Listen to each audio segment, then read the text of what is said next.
disclaimer thing, right? Alright, give me a second. I gotta do this disclaimer thing. We are going live. Now, we knew this information a long time ago. We just didn't have all the receipts. At least I didn't. Alright, so it took this woman. She is, I guess, a journalist. And she was able to, go, find some paperwork that not everybody, can or have the time to do so. So, thank you. Again, to this channel, I don't know the name of the channel. Hold on. Alright.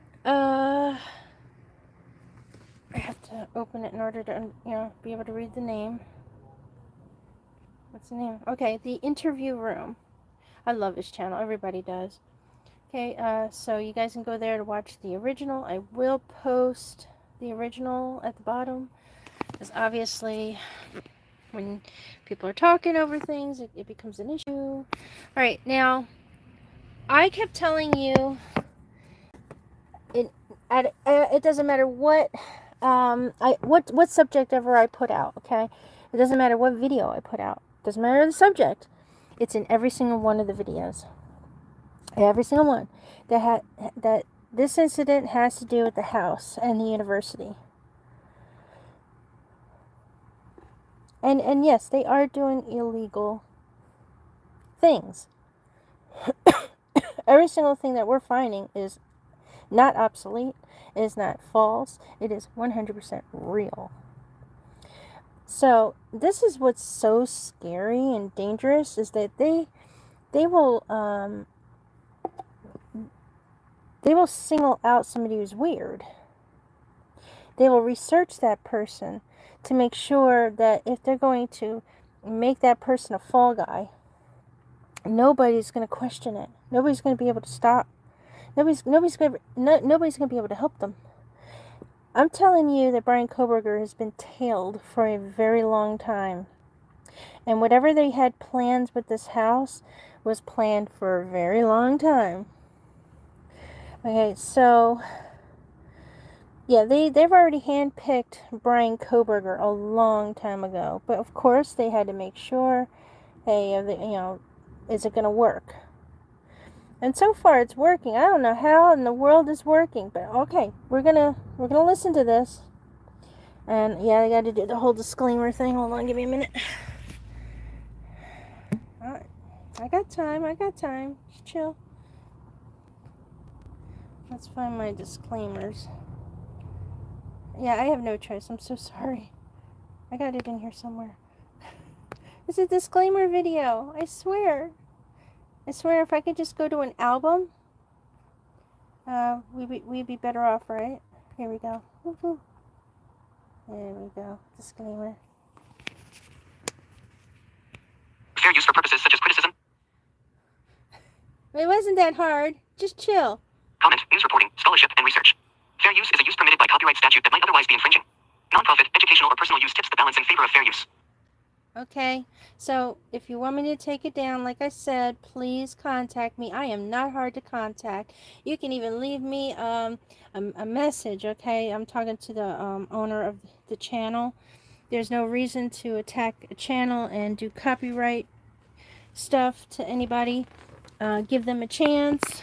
And this is for any one of you assholes out there that want to do copyright strikes when we're just discussing your shit.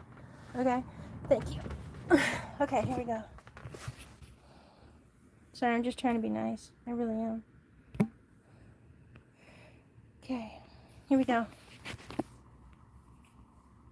On the right here, look at December 9th. And 22 at 4:15 in the afternoon. So what this means, you guys, is that the LLC that owned the home where the crimes happened, they changed their registered agent. So all that means on the surface of it, and the registered agent is a third party that basically oversees the LLC. You send your, it becomes the address, the official mailing address, and for tax purposes. So what we know about the owners of the house, they had a registered agent in town in Moscow, and they moved it to Boise, Idaho. So that was the first inkling of. Now, before we go on, everything seems to come out of Boise. Every single character we have been looking at seems to be coming from Boise. Everybody knows how far Boise is. So why is everything coming out of Boise? People, you name it, okay? You don't have to agree with me. That's fine, but it's going to come out. But everything seems to come from here. Okay.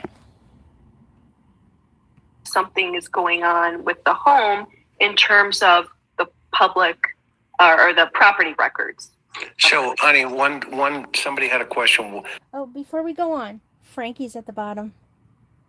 So it says Franklin G. Lee. So we're going to find out who that is. Because I don't know exactly. I didn't even look him up yet. But I'm telling you, it may be our Frankie. You know, he's a big time dealer. That doesn't mean he doesn't have enough money to purchase a house. But it may not be our Frankie. Okay, I may just be reading it wrong. Okay, again, that's my opinion. I didn't look nothing up yet. But that would be shocking. But I'd love to find out who Mr. Frankie Lee is. What's an LLC? Oh, sure. Limited Liability Corporation is what an LLC is. And it's basically for tax purposes. It's a designation by the IRS, and it's a business. It's an indication that this entity is a business entity. So, all right, for people who probably may think it's a business for something else. No, if you're renting out your house, the safest thing to do is to LLC it, because so anything should happen that you're liable for, they can't come after you personally. They can only come after your LLC. All right, so that they don't clean you out. You did something wrong or something happened to them and it's because of you. They don't clean you out for everything you have, because they can take everything you got if they sue you personally. So an LLC is so important, especially when you own a business. Okay. I'm sure there's lawyers and accountants out there in watching that there's more specific, but I'm just leaving it pretty general for you guys to understand. And again, an LLC doesn't necessarily mean there's 15, 20 owners. It could be one person. In this case, we know it's more than one person because of the documents. So the new registered agent as of December 9th becomes this commercial registered agent, Givens Pursley Corporate Services, LLC. So it's one LLC to another. They transfer it from one corporation to the next. Go ahead. Well, I don't think they transferred it. It didn't change its name or anything like that. It's literally they changed the third party that operates it from Moscow to Boise. And on the surface, it doesn't seem like that big of a deal.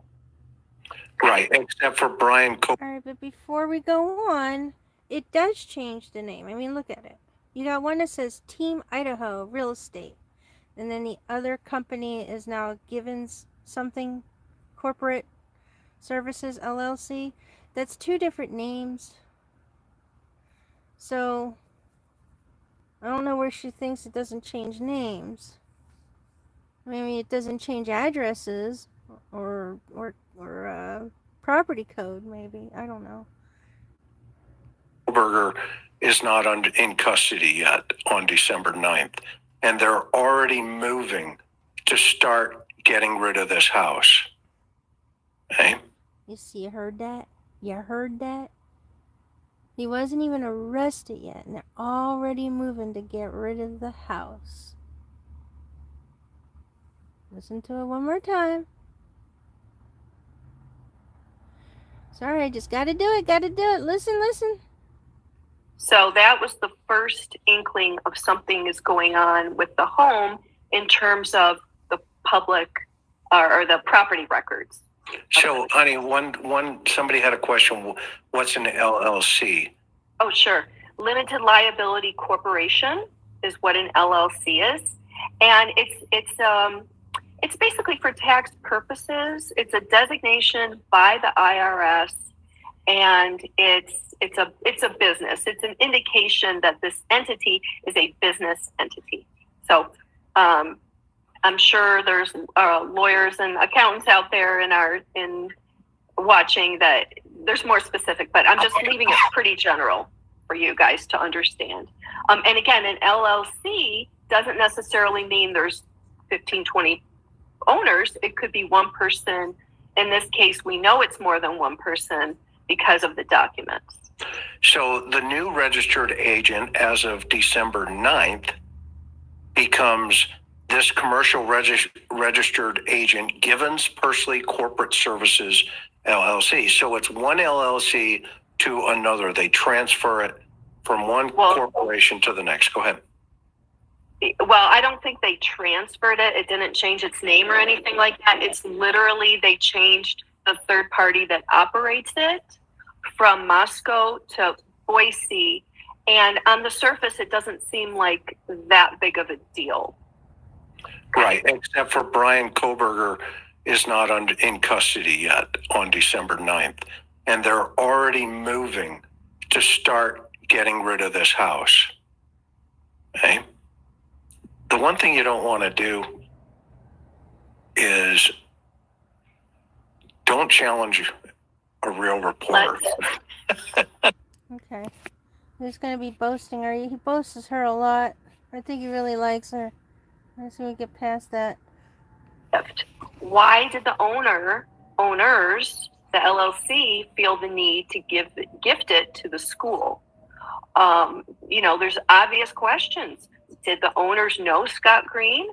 I would also throw in here, at the time all this was happening, Scott Green, the president of University of Idaho, never revealed that his family used to own that home years ago. And it wasn't until somebody in the media looked it up and confronted him, and his official word was something like, well, I don't remember the home, because he was a young boy. And he didn't feel like it was pertinent to the horrific crimes that happened in that house.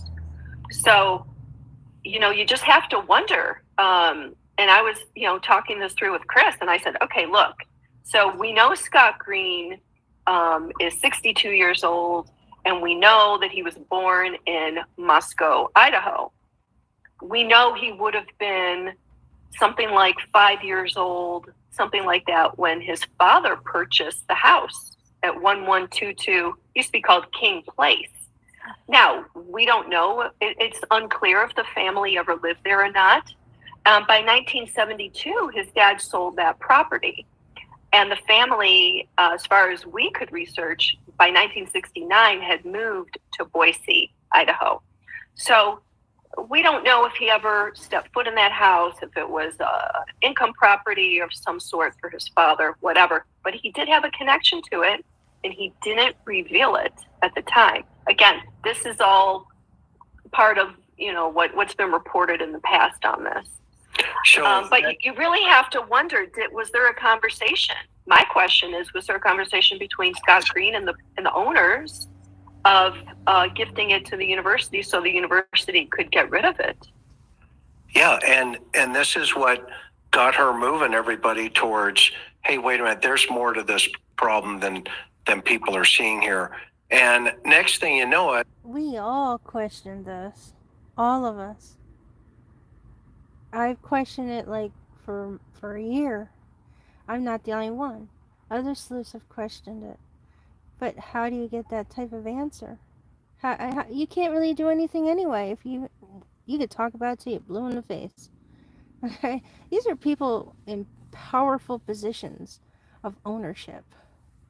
Powerful positions where the officers are going to defend them because they are the ones that are giving them money for their projects and their jobs. Yeah, you would think, oh, we're paying the taxes, that it's us that's paying them. right? He's showing me all these documents that I'm going to show you here in the next document we're going to go to. And you start chasing $1 million. Is that correct? I started asking the obvious questions that a lot of us have about the $1 million that we heard Idaho Governor Little pledge to the school. And so I thought, well, let me read. Now, I did find something like this, guys, but they denied it. They turned it down. And I know there's an amount of money that they actually turned down, and I forgot what it was for. But I did cover it. So, but I don't know what this one could be the same thing or it could be something different. Out to the school and let's find out about this. And so the school hasn't gotten back to me, and I don't know if they will or not. So we, without knowing that, we just dug up some documents and followed kind of what a very few other media are looking into. I was kind of surprised. There are a few media looking into it, not nearly as much as back in the day that we would have. So this was an additional million. Oh, trust me, I've been trying, okay? I just don't have, like, the documentation or, saying I'm, like an investigative reporter, because I'm not, so it's not, I don't even know how to ask for this stuff, okay? But it's not like I wasn't trying. I'm still trying to get the property history so I can understand the land.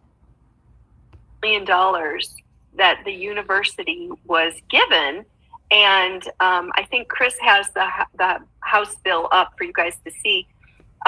For some reason, they declared this an emergency of funding, so it was kind of unusual that it would be considered an emergency. I mean, if you think about it, on November 13th, that was when the murders took place. Well, yeah, and okay, I don't mean to stop you, honey, because I know you're on a roll. But everybody, let's think about this for a moment. Okay, this is a crime that happens in the city, the community. The university decides this could be a money grab. Well, the families in this situation are gagged and told nobody can talk about anything. So who controls the narrative from day? Oh, I could tell you, it's the university and Mr. Green. Yipper. They've been controlling it since day one. Oh yeah, and don't forget their ladies. Okay, that's their staffs now, and one gentleman that I know of so far who decided they're going to take over, actually it's two gentlemen, excuse me, take over the media. Yeah. One in this particular crime, including making the decision to move on and let the community heal, the University of Idaho. And that command staff up there, or whatever you want to call them, the administrators. Okay. And I'm sorry, but heal? What? We can't heal until the murderer is done, caught, prosecuted, ready for the chopping block, okay? There's no such thing as healing until then. And so somebody reaches out to the legislators and the governor's office, and in the book, Scott Green tells everybody he was so gracious that the governor handed him another $1 million. And this is the bill that basically right here, line 6, and declaring an emergency.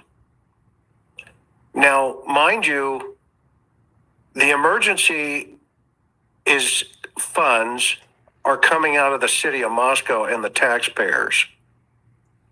This guy is grabbing state money in a state school for something that happened around the block. Okay. Hold on, and it did not belong to the university. No, it didn't belong. Oh, and then we call this money laundering. Yes, we do. They have to find a way to circulate the money. So moving the house back and forth from LLC to this, blah, blah, blah. Okay, How much did that cost? Did they put in a bid? Did they put it at zero? Did they just switch it? There's so many things, but it's a special way of money laundering. How did they get that much money from the state to give away? Where are they getting it? Why are they giving it away? Okay, so they have to come up with some type of donation or loss. I don't know how the money laundering completely goes, because if I did, I think I would totally blow all this out of the water. Technically off campus. Yeah. Technically off campus, 100% off campus. In fact, it's owned by a private entity, the house. Let's not forget that. That entity pays taxes to not only the state, but they pay taxes to the county where that house sat. They didn't pay taxes to the University of Idaho. But the University of Idaho pulled a slick one here, everybody, and they grabbed taxpayer money. Now, let me jump in real quick and say that when this bill was before Idaho lawmakers, a number of key lawmakers said no. They did not want to give the $1 million to University of Idaho, including a representative from the city of Moscow, Latah County, and including the Kootenai County area people where the victims' families lived. And some of what they said was that this wasn't itemized. A lot of people had, some of these lawmakers had concerns. I'm going to go to my notes here for a second. And one of the lawmakers said it was suspiciously round figure. They voted against it because it was a suspiciously round figure of $1 million. And this lawmaker said, you know, if they would have spent it and come back and we would reimburse them and I could see what the costs are, I'm all in. But because that wasn't the case, a lot of, people, some of these lawmakers were not comfortable. It was a guesstimate and there was no details of all of the costs. And that's what we were looking into. Let's have some details of where this money went. So we got as far as line items, and we'll show you guys that. But our questions on where the money specifically went, the university has refused to this date to release that. We are trying to get it. We don't have it right now. Go ahead, Chris. Okay, and also, hon, point out on line 13 that they tied it into the fiscal year starting in July of 22 into that fiscal year budget. So any allocated funds that had been given to the university in July of 22 for their new fiscal year budget, this $1 million was retroactive into that budget cycle so that they could have this money, and it was sold to the legislation under the guise of that item 13 related to a security incident. Okay. And now that's why you get some of these other politicians who said, wait a minute, what about the cops? What about this? What about that? Okay. In the community there. Okay.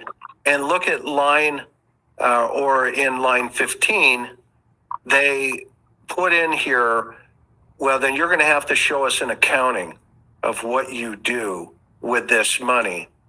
And so in line 21, everybody can see, okay, an emergency existing, therefore, which emergency is hereby declared to exist. Okay. So this is back, and, we don't have the date on this particular. Do you know the date, honey, on this one?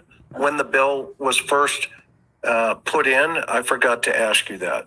My bad. It was passed about a year ago. It was passed in March of last year of 2023.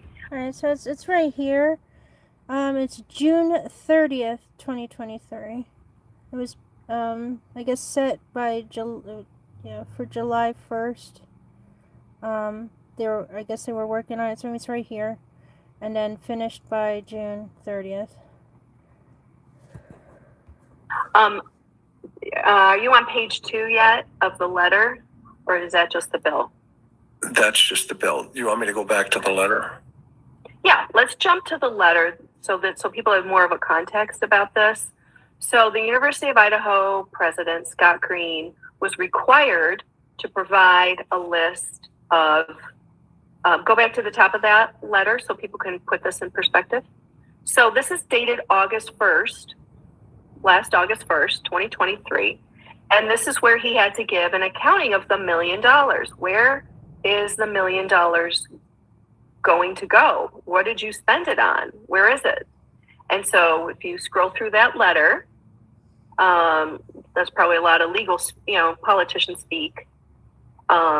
We get to a line item budgeting. Okay, well, this is a really important letter, though, just for a second, okay? Because he ties in the Idaho State Police into this conversation, which to politicians, that elevates the problem here, okay, to sell this, to the committee, okay? And he ties in Colonel, Kedrick Wills, director of the Idaho State Police, and his dedicated officers who immediately responded and provided around-the-clock protection to our campus during the uncertain period leading up to the suspect's arrest. Okay? So the job of the Idaho State Police, is to do just that with or without the university's request. Okay? And those are streets that are assigned to the community, i.e. those are city streets.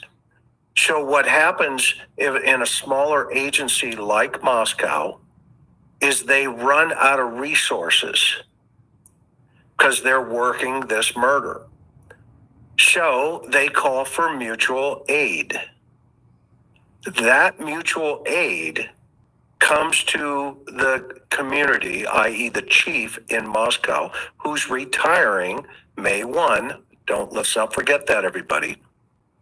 And says, okay, we'll run your daily calls for service while you guys are tied up at 1122. Okay? This was not something that just arbitrarily, that the university says, hey, I want to thank ISP for showing up, because we needed you. No, it's the opposite of that. LA riots, any kind of problem that is a problem, you request mutual aid, and the agencies around have to respond. Okay? Okay, so more in a smaller note, easier to understand. That $1 million did not need to go anywhere near the university. The university should have had nothing to do with that, or just distributing that around. That was none of their business. It could have went straight to the Idaho Police office, to their I'm not going to say the words right, but basically it could have went straight to them, and then they could have made that budget exactly the way that they were supposed to. The Idaho University took that away from them, still keeping them as, what do you call, slave? Okay. So they feel that they still got to be beck and call to the university because the university holds all the cards. They hold all the rules. They hold all the money. And I don't think that they realized, or they were educated enough to know that shit was backwards. That money should have went straight to them. They did not have to go through the university. They do not have to be a slave, a patent to the university like they have been. This is another reason why the university had so much protection, because these police officers, these entities, sheriffs, whatever, they really need the funds. They really don't know their rights when it comes to this. They feel like everything runs off that university, and without that university, they have nothing. How did that happen? How do they not know that they don't need the university to fund them? And that house did not belong to the university. None of those properties at all within that neighborhood, none of them belonged to the university. You had people who were going to school living in those houses, yes. But you're also mixing, even in the apartment complexes, individuals that are not going to school. And there's other houses there where there's students roommating with non-students. But it still has nothing to do with the university. Now, this lovely change hands of the university thing. Wait till you find out who's involved in this. But again, I got to get the receipts. And I already told you who the queen was. And why she was so A-okay for the house to go down. And this is sad to say because this is one of the victims' mother. Okay? And, but you'll see. You'll see. It's going to come out. What her true pull is on this house and with the university. And I'll just say it out loud, Ethan's mother. But for now, this is my opinion only. No facts until I throw it at you. Now, that's an interesting, or that's a really important point, because he's tying this in to his letter of accountability back to the legislation in the state of Idaho. Okay? Attaches an itemized accounting of expenditure of the $1 million appropriation and additional expenditures incurred in responding to the security incident, the university's swift response measures, and the management of the King Road house to date. Again, they had nothing to do with the university other than the students went there. The victims went to that university. Okay? And so in the aftermath of this tragedy, we have made significant efforts to bolster our security programs and the custodianship of the location where these tragedies occurred. Their security. The university's security. Not human rights security. Not the citizens' security. No, the university security. Okay, these students did not live in any of your dorms. They lived outside. That is their life. That also means it's their life is not in your hands, university. They may be your students, but that is it. Now, if they're on your property or in your housing, that's a different story. Nobody in the university was in trouble. Nobody was being hunted. Nobody was being murdered there. This is a citizen situation, not a university situation. He admits they took the house. He just said it. Custodianship of the location, i.e., the university, is a steward now over that property and land. Okay?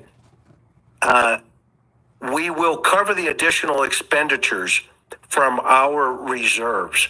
This is a money grab at the expense of Kaylee, Madison, Xana, and Ethan and their families.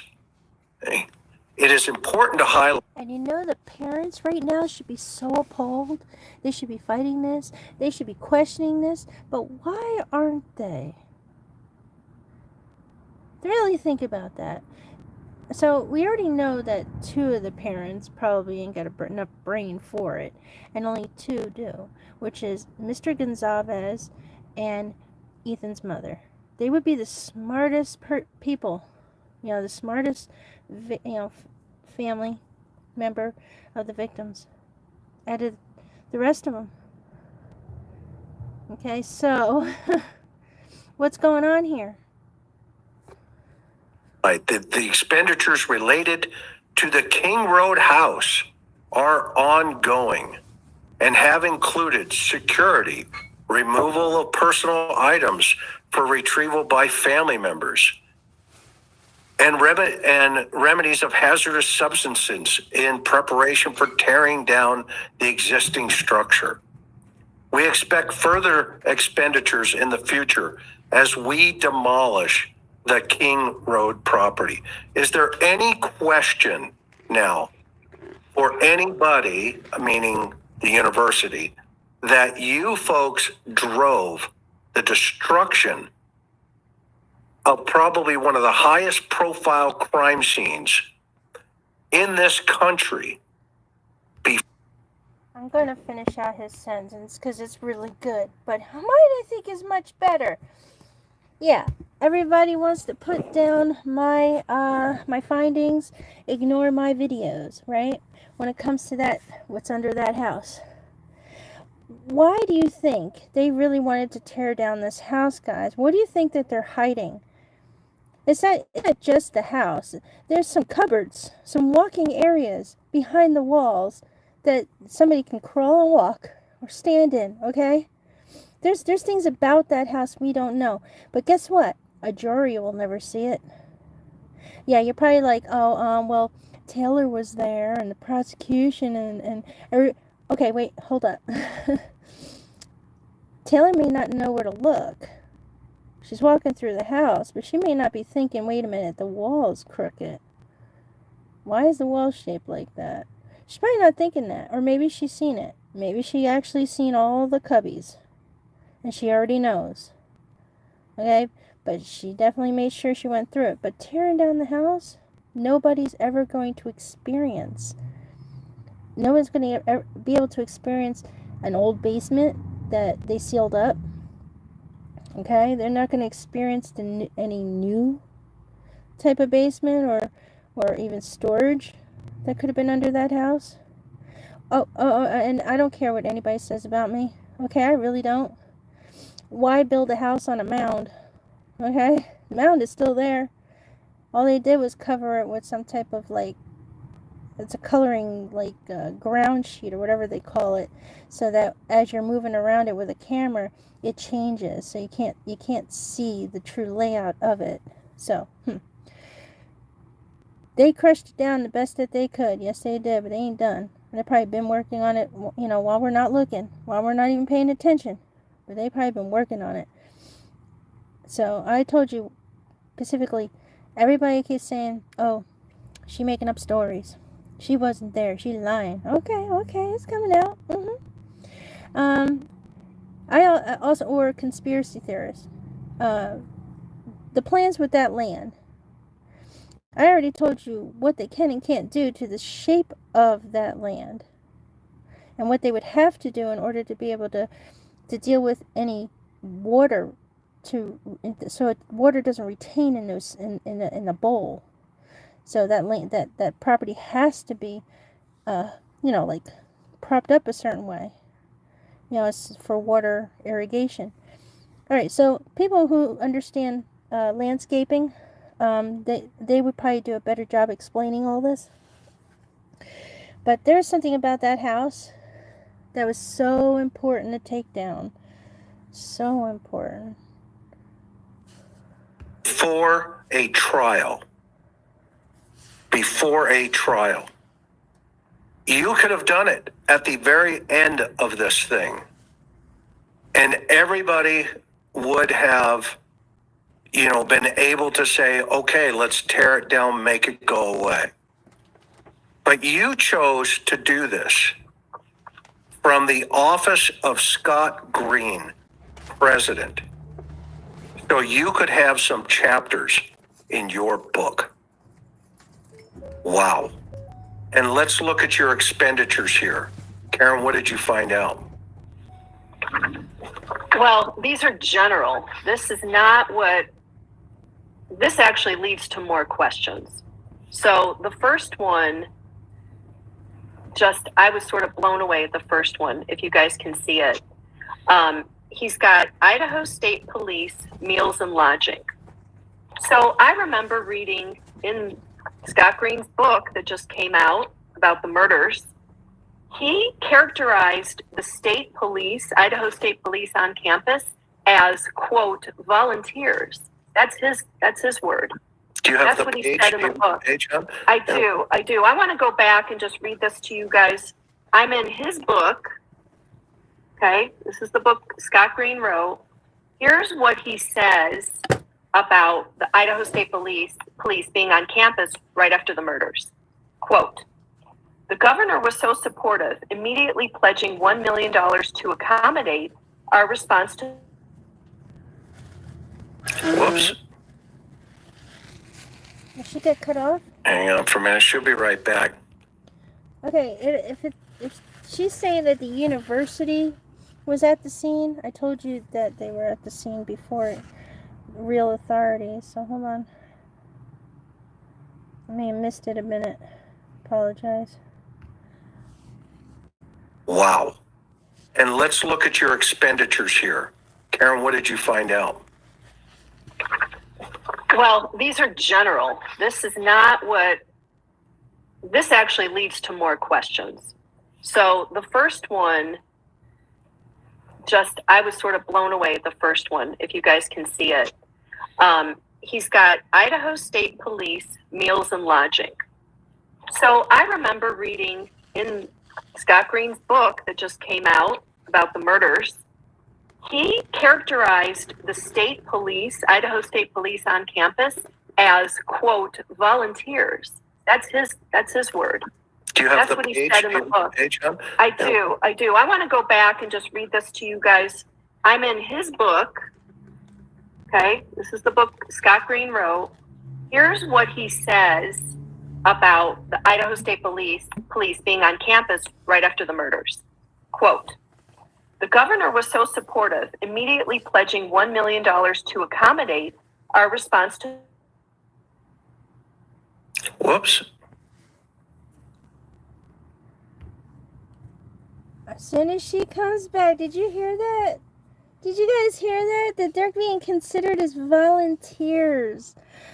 What? I mean, not only did they get robbed, okay, of $1 million by the university, they're still stuck as stupid slaves to the university. Now they are what? Volunteers? So what happened? Did they not get paid for their heroism and for the work that they put in?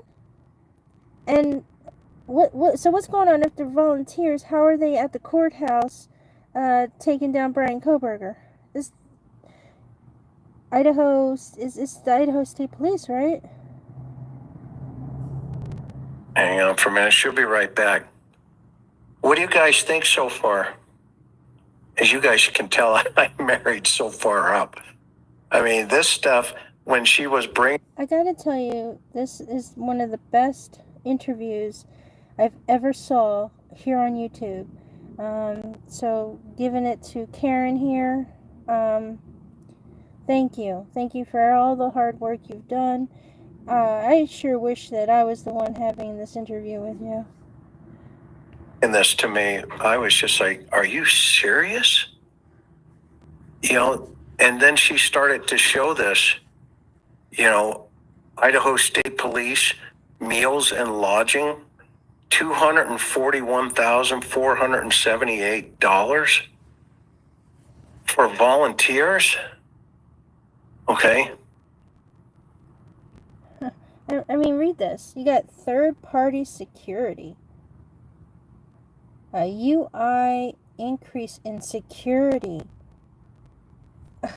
Okay, this may have happened to a house. They may have been students, but the university wasn't being attacked. Okay, it was the individuals being attacked. It doesn't matter if they went to school there or not. But they really took it in. Oh, they're my students. They're mine. Oh, we're not done yet. Keep reading, y'all. Student lodging, meals. So now we're going to pay for all the students. Oh, I get it. All right, so I know everybody's going to hang me because I'm sitting there saying something about, like, if you're your classmate, roommate, or somebody dies, you get a 4.0. Okay, yeah, they're putting it out on the internet that don't happen. That's a myth. Blah blah blah. When you're in secret societies, secret societies have secrets. Okay, it's completely different rules, and we've already seen how they can party their ass off, do all the drugs that they want, and we see them at the end of the year getting rewards up the wazoo. Graduation, rewards. Don't tell me that you haven't seen it. Okay? And on top of it, every single year, guys, every single, and it's only happening with the frats. It's only happening with sororities. This isn't really going on to people who are not involved in sororities, okay? There's not a lot of that happening, unless they're just hanging out with these sorority kids, okay? But they're dying. They're dying, guys. They're suicides. Why? Unexplained suicides. Overdoses. I mean, come on now. Seriously? And, and somebody's going to tell me, oh, they're not getting good grades? Okay, and then you got this here, lodging. So here's the thing. You lost your roommate. Does it pay for your lodging and your meals? Yeah, I mean, consider this isn't regular, okay? We're not talking about living just in regular housing and being a regular student. We're talking about sorority members, frat societies. They have their own rules. They are a gang of themselves. They're gangsters, politician type gangsters, where they can do things, horrible things legally. Hit that like button. You know I'm right. Let me see. Let's wait for a second because I'm sure she's going to jump back in here. Let me text her. We're in two parts of the house here. So let me see where she went. Oh, she jumped out. She'll be right back. The detectives, et cetera. And the chief is even saying, hey, city council or whoever. And please understand, I wouldn't use this whole content, guys, if it wasn't important. And again, thank you, Interview Room. And let me tell you, this is the most important information. I was getting close to it. I was getting close, but getting all the documents. I'm not much for research, okay? But you did a great job. And there's still more to do, and Karen, I really hope that you look into this a little bit more. There's a big reason why they took that house down. This is getting high and tight here. We need resources. Okay? But the university, though, on the other side say, hey, this was a security incident. Okay? And now in Southern California, we used to have huge events where you'd get 300,000 people on the beach, for an example, during 4th of July. It did not cost $241,000 to police that event. It wasn't even close to that. Okay? But third-party security, I'm assuming that's going to be the security company at some point that sat around that house, Okay, security company. Who has the most experience with security and cameras and stuff like that? Hello, Mr. Brian Koberger. Go security. One guy sitting at probably $15 an hour. Well, here's the challenge, Chris. It's further down here in the description, as you guys can see. There's already a line item budget of $97,998 for the King Road house. Does that not include security? We don't know. Part of the challenge here is that the university so far has not answered questions about break down this cost. Tell us more about this. Show us the receipts. And when you take state money, And by the way, they take state money, not just for this, but they're not a private entity. They absolutely have to respond to the taxpayers of Idaho. It's just, you can't not get away. You cannot get away with not, talking about this. We're trying to put some pressure on them. We're hoping other media does. We're hoping other YouTubers pick this up, because there's a lot of questions about this, and it goes back.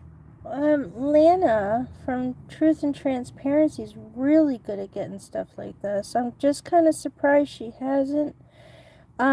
If she has and I missed it, just leave me a link. But this is the trail she really should be on.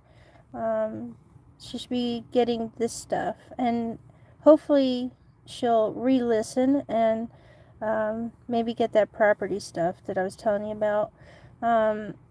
I'm still working on it, but I would have to literally get my ass over there to go get it, because ain't nobody going to help you if you're so far away. They're not up to emailing you nothing. You gotta go chase that shit. So, it's not easy. Back to, if I could, Chris, just for a minute.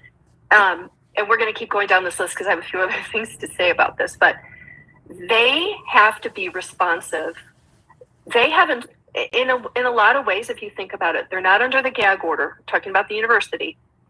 They have certainly inserted themselves into this whole investigation, and it's Scott Green outlines that in his book.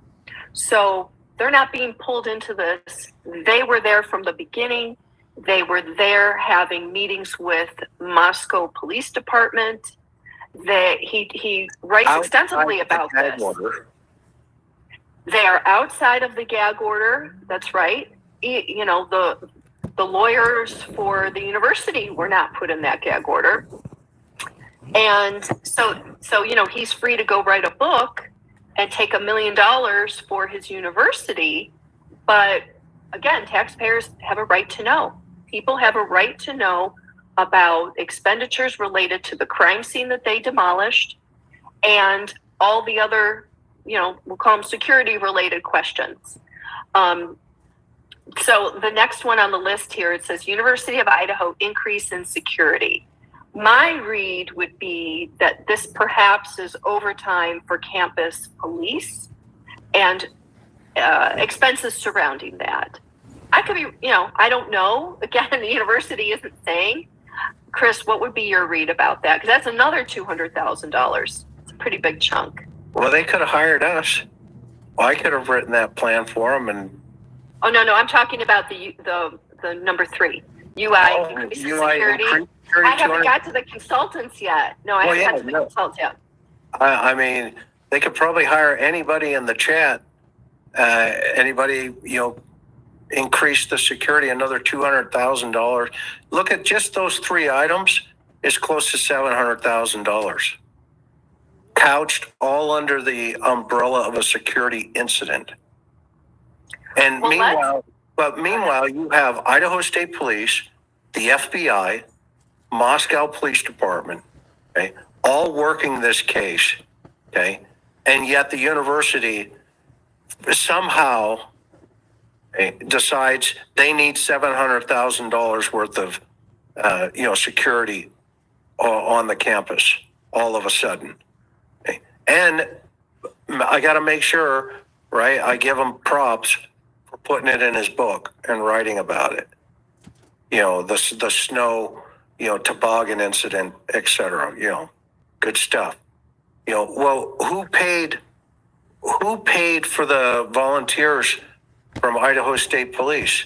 And what other police agencies also had volunteers to go to the school and go sledding with the kids? Did Boise PD send some volunteers up there? I'm just curious how many volunteers. California sure did. They jumped right on the bandwagon. Sign that list.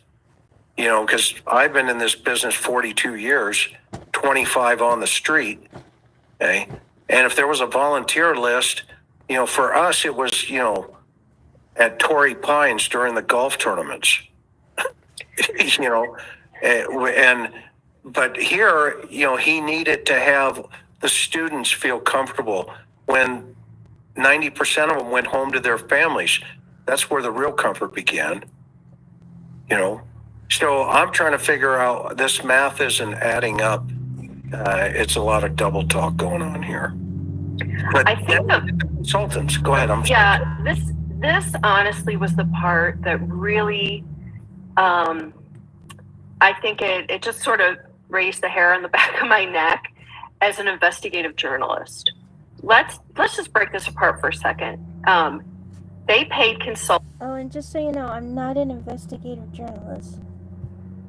$126,000 and then $198,000. So we're talking, that's about $325,000. That's about 1/3 of the amount of money to do a comprehensive campus physical security review and plan, and then whatever that exactly is, and a comprehensive security policy review and plan. That's an extraordinarily large amount of money. My first question is, who are the consultants that they hired? Are these friends and associates of the administration? Are they independent? And what were their findings? I found this to be really interesting. A watchdog group, a political watchdog group that reviewed all this, that was the piece that they felt the university should have waited till the following fiscal year to even put on a line item budget. They said it has no business being in an emergency bill like this, because you can hire consultants anytime to review your plan. It's something you can always do. The fact that it was pushed into this is highly suspicious. And the reason it is because whenever you see consultants, again, as an investigative journalist, questions are, well, who are they? Are these associates? Are they known? Are they independents? Are they third parties? And what were their findings? And what will be done with their findings? Chris, you raised a really interesting point. The crimes did not happen on campus. I'm going to say that again. The crimes happened off campus. So, okay, yes, they were near campus, but are those line item expenses, and I'm asking the question, what do you guys think? Were those necessary at this point, right? It's not like there were, there was a lot of things that were unknown when the murders happened, but, within 6 weeks, they had an arrest in the case. And so, I don't know, that one, I thought, wow, $325,000, that's 1/3 of the money went to consultants, okay? You don't have to be an investigative reporter to think that, you know what, there's a lot of questions behind that. We have questions for the university, and again, they have not been forthcoming with answering our questions. We're holding out hope that they do. Yeah, no, and we're going to stay with this. And look at, And the university is not under the gag order. So of course they're being very careful what comes out of their mouth, because whatever they say by accident can be used against them in the court of law in the future. Now, I already knew all this stuff. When it comes to, I just didn't know their budget, where that $1 million went to. That part I didn't know. Plus, I was on something completely different, and y'all know what I was on. But I did the best I could on my end to show you what was going on. And like I said, I'm a visual designer, so it was the best that I was able to bring you. However, I did bring some documents, I did, and I did the best that I could. But I think this is way better. They paid for the visual, the security technology. Apparently, that was an opportunity for IT to get in here. Yeah, and I would like to know, absolutely, taxpayers of Idaho have a right to know, what security technology was purchased by the university. At the very least, the students have a right to know who go there, but absolutely the taxpayers pay the bill. Yeah, okay, it was 30 grand. What did they do? What did they do? And I'll tell you what, one of the things that got picked up in the media that was supposed to be in here is that everybody was looking for a safe shuttle service. The university came out and said, one of the things that we're going to do with this money is provide a safe shuttle service for our students around campus, not just in the evenings, but, apparently during the day. I don't see any safe shuttle in this line item. Again, if it's... Okay, no safe shuttles, meaning no rides. Where is that at? I know I get hounded constantly on the comments. Oh, they provide rides. They provide safety if they need it. They don't have to get a private driver or any of that. The school provides it. And, I'm so tired of people putting me down and call me a conspiracy theorist. Okay, but that's why I based my channel off of that anyway. So I don't care. All conspiracy is welcome because there's truth in it. Otherwise, the conspiracy wouldn't exist. Again, keep an open mind perspective.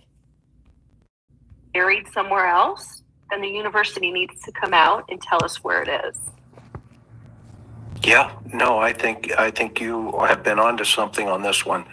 Student lodging and meals. Well, the only way we're going to get them to answer that question, Karen, is if we get them audited. So the best thing to do is to report everything that you have here to them and have them audit. Give them the complaints, your questions. If it's enough, they'll go in there, they'll find out, hey, did the money really truly go there? Or did they say it did? Again, another form of money laundering. $8,000. Was that how many students were left over on the campus? Because, just to minus that from 241, you're good to go. It doesn't tell us anything. It doesn't tell us anything what that This is. one tells the whole story. Yes. This whole thing was being sold as we're moving on. The students need to heal. The community needs to heal.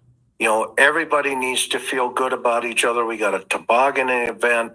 It was great to see it going through. Do you have the book again, Karen? Can you read? All right, so I'm going to let you rewind that. Now I'm going to take this thought from you.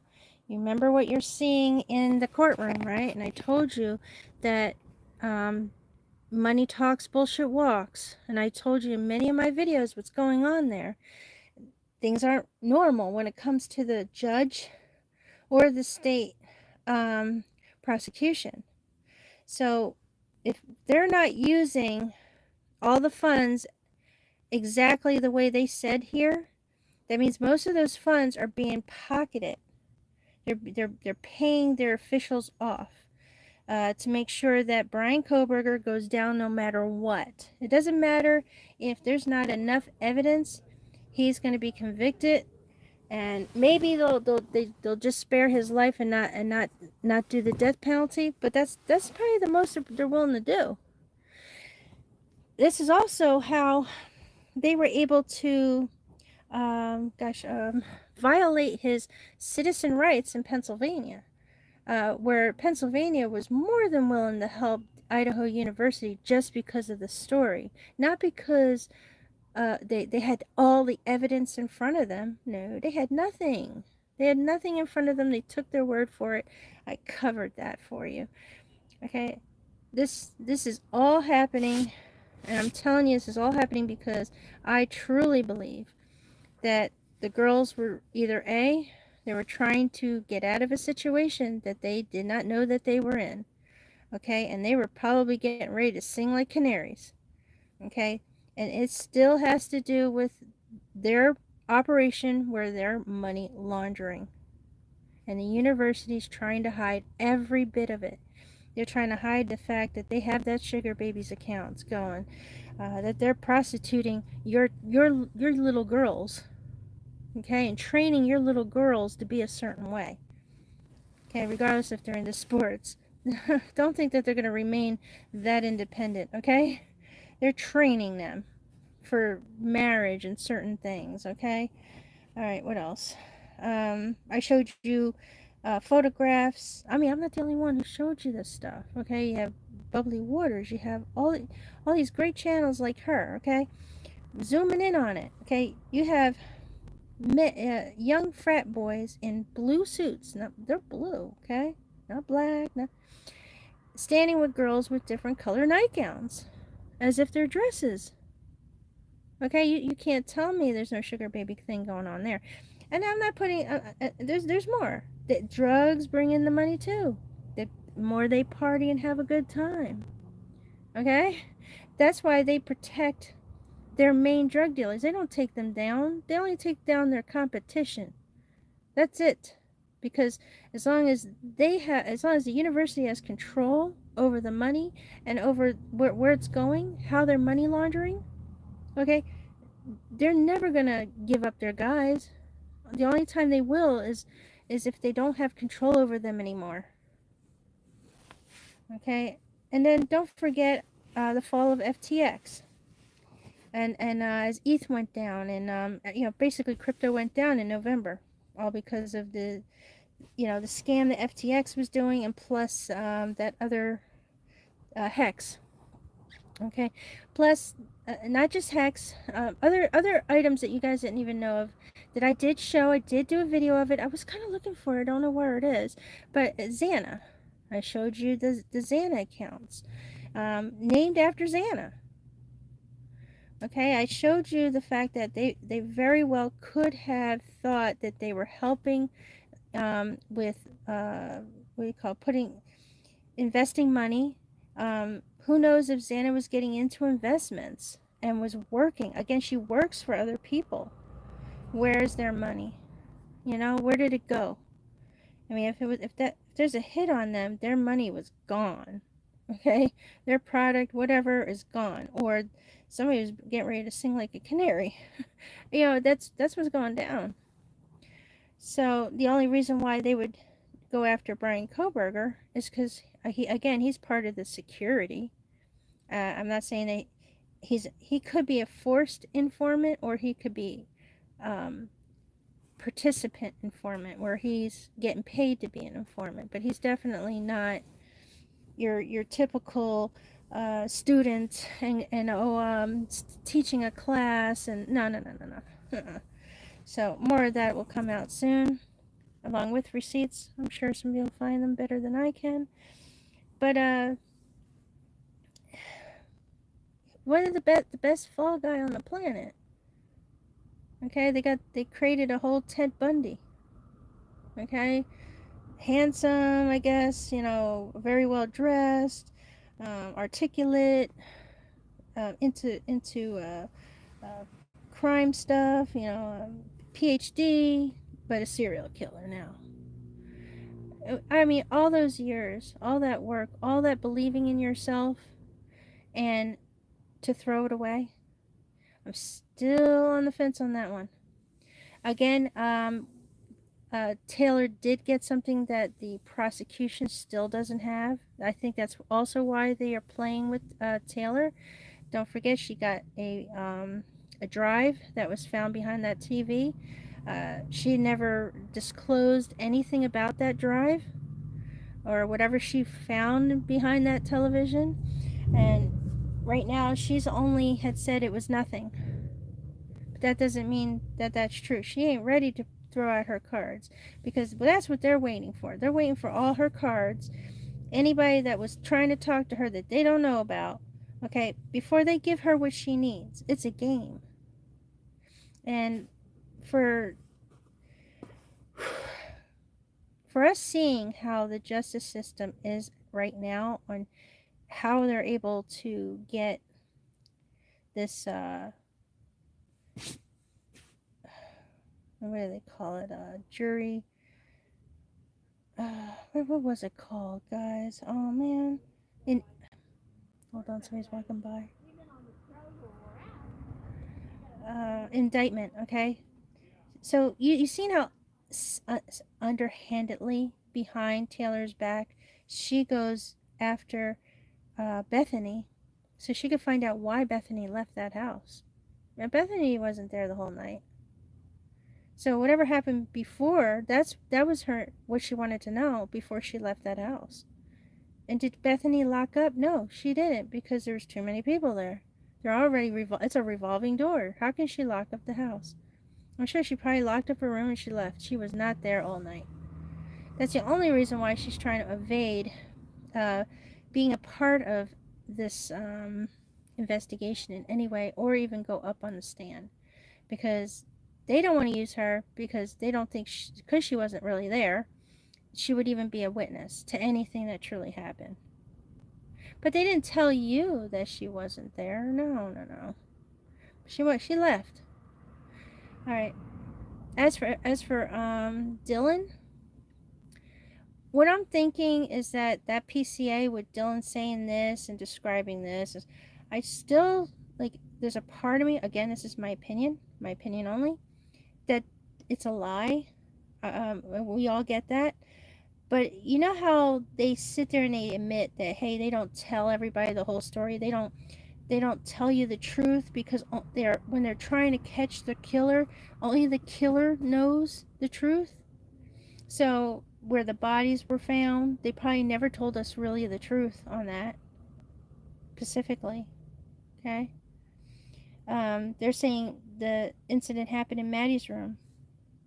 All right, we seen that big, 2 big mattresses being pulled out with blood on it. And I believe Maddie has a single bed. And I think, because the Kaylee's room has a bigger bed, I think. I believe it does from the window, from what I'm seeing. And so did Santa's room. But I don't know. I'm quite certain, there's no doubt in my mind that Maddie's bed was a single bed. But we didn't see a single bloody mattress being pulled out. I know I didn't. Okay, so we're going to get back to the rest of this. I just had no choice. I'm supposed to talk through it because this is a commentary. And I apologize, I did not put this part on, so you are able to text each other, communicate with each other, but just in case somebody says vulgar things, I don't want it to shut my channel down. So I will open that later. Maybe we'll talk later. How he described that viral video, or do you still have it in front of you? No? I do. I can read it again for people who are just coming in and may not have heard it. But I have to say, counseling and crisis support, that is the topic that Scott Green and the university put out in all of those early press releases and emails to their students. Come get crisis support. We're here. We've got this as a resource for you. We want to take care of our students. And guess what, guys? It's the lowest amount that they spent money. It represents a measly $3,800. Well, wait a minute. I would have thought it would have been the most. It should have been the most. $3,800 for crisis counseling and support? Yeah, because... Are you kidding me? Because now we tie that into, well, we have to tear the house down to make everybody, to make this go away, and we need to move forward and keep moving forward. But you'll notice the defense isn't let you moving forward. And we said this. The defense is delay. And because it's a death penalty case, the judge is letting it happen. Judge is letting it occur. Okay? But the longer it delays, the more advantageous it comes into the defense's court. The prosecution starts losing memory from witnesses. The house is gone. Chris, can you imagine if they Well, he's a very educated man, but here's the thing. Cases like this, it is going to take time. It's not going to be done, as quickly as we all want it. It's impossible. There's a lot of things that they have to do. This is a man's life that's on the line. Not just internet sleuths, okay? has already proven, I mean, even Taylor's working on it too, that the stuff that they have is all obsolete. They're throwing out this and that, but they're not giving her at all what they are actually using. What in the hell are you using, basically? You know, really, excuse my language, but it's nerve-wracking. So the only thing that they're putting in the media's face, us, is what they want us to know, and that's it. What they want us to spread. Okay, they're going to continue holding on to this sheath, this DNA. They're not even going to use the pings. They're probably not even going to end up being able to use it anyway, because there's outages. They're going to sit there, oh, his phone was off. There's areas for outages. There's also proof that day of the incident, even the internet was out. They were recycling and redoing something with the internet. And, you know, they were working on that thing, and it was off for everybody. Name of that company, I don't know. So we're going to have to go. We're going to find out when they were working on it so we can get some proof. Obviously, people are like, yeah, we got the receipts. I am not the only sleuth that's been talking about it. So they probably have the receipts.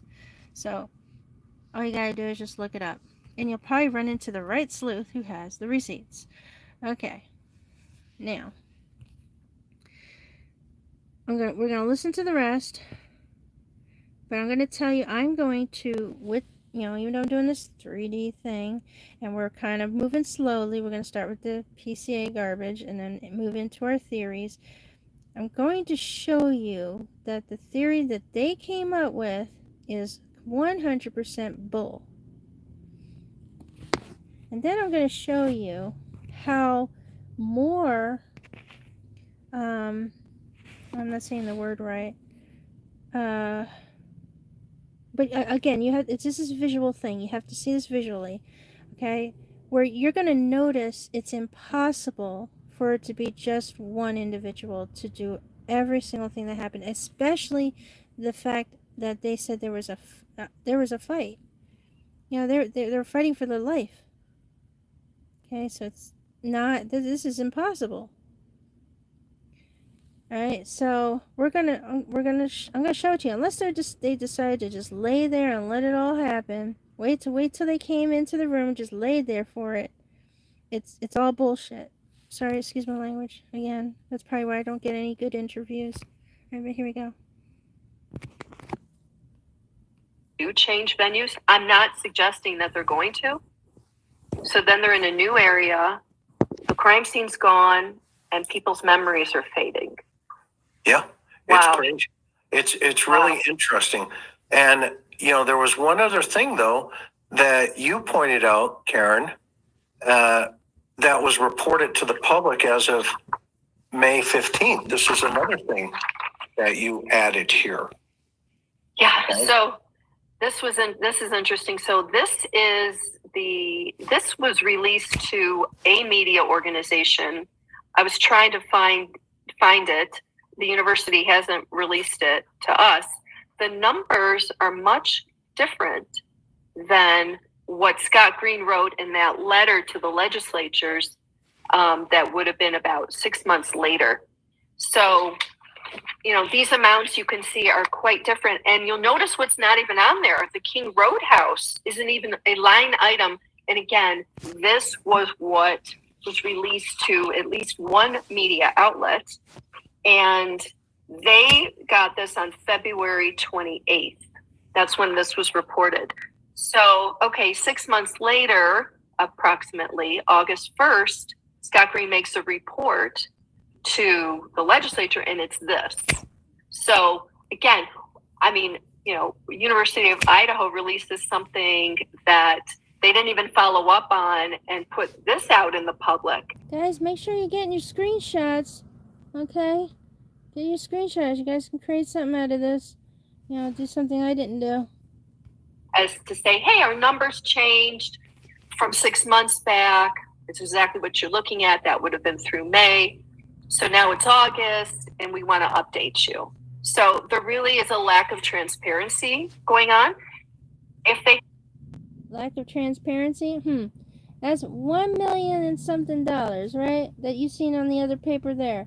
This is only 100 grand, what, 200 grand. So, where's the rest of that money? Alright, so that's 800,000, or maybe, a little bit more, because I didn't count the change, okay? Where did that go? Whose pocket is it going in? Who's keeping the bullshit, alive? Who's paying who to make sure shit goes the way they want? Or to hide things, or to make sure they don't get audited? Protection. Who's it going to? Because I doubt it's going to the victims' families. Alright, so, hear me out. Victims' families. You get mad at me at all because of my channel? This is what you guys should be questioning. And if you're not questioning this, that means you're a part of this. That means what happened to your kids may be your fault.